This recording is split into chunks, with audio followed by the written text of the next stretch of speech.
Okay, so we're gonna go over a little bit what we did at the Elevate Your Gait running clinic. So the first thing that we want to do, if you came to the clinic, I watched everybody kind of where they are with the running. Then we made a few modifications that we wanted to try to implement throughout the course of the clinic and then carry forward. So the first thing with running is we always joke around, it's like falling down. All you need to do is be able to pick up one leg and fall forward. So if you pick up a leg, we're gonna fall on it, okay? Do you see where my body position is here? My shoulders are over my hips, my knee is over my ankle, and I'm gonna lift up, and my chin is always gonna look where I'm going. I'm gonna lift up because oxygen needs to come in and come into the lung.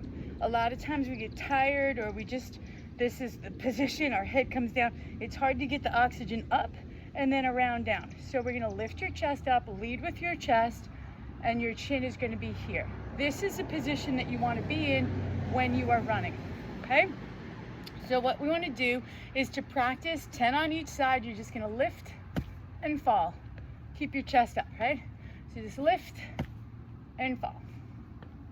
Lift and fall. So you notice that my right arm goes with my left foot. So when you switch over to do your 10 reps on the right, left arm, okay? So the next thing that you're going to think about here are steps per minute. We want to try to hit about 88 steps per minute, okay? So you're going to count every time your right leg hits the ground. 1, 2, 3. We want to get in 88 per minute. So very simply, you're going to just hit 1 minute on the watch, start to count the leg, get your steps per minute. If you've got a smart watch, might be able to do it for you, or a power meter will do that for you, okay? The other things to look for when you're running is your feet coming out here, okay, or crouching this way, okay? Typically, everything that we learn about in running is the tightness in your hip flexors, and this tightness in the hip flexor can cause your knee to collapse in by a weakened glute, right? Or it can just cause lower back pain because these muscles are tight and you're hunched forward here, okay? So in running, we always want to focus on opening up your hips. So you fall forward. If I do it the other way where you can see it, fall forward. This is open. I want to open it, and lift. Open this hip up. So hips are open, fall forward, 88 steps a minute, okay? So 88 steps a minute, you might feel in the beginning is that you're just prancing like a deer. That's great. That's exactly what you want to be looking like, okay? So I'm going to come across your screen. You're going to see what I look like coming across so that you understand what gait is, and you're here.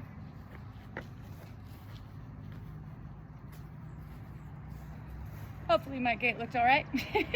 So you're coming up, you're lifted, you're pushing off of that back foot from that fall. All of the mechanics are there. Open your hips, open your chest, and lift your head. You're gonna inhale through your nose, exhale through your mouth. Huh. Huh. The last piece that you're gonna work on is getting your breathing into a cadence with your steps. So it could be like,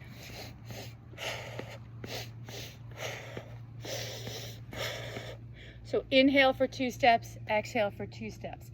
This is very dependent on the pace that you are running, okay? So sometimes in the beginning as you warm up, it could be inhale for 4, exhale for 4. As your pace starts to pick up and your oxygen use starts to pick up, you might go to just 2. Sometimes it's 1 and 1 if you're sprinting, if you're full on. So be mindful of those things. So as a review, fall forward. All you gotta do is pick up from the knee, pick up and fall forward. Chest is up, chin is up, so the oxygen flow can come in. Arms are back, shoulders are back, okay?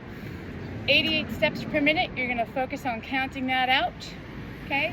You are then gonna think about your breathing with the cadence of your foot strike.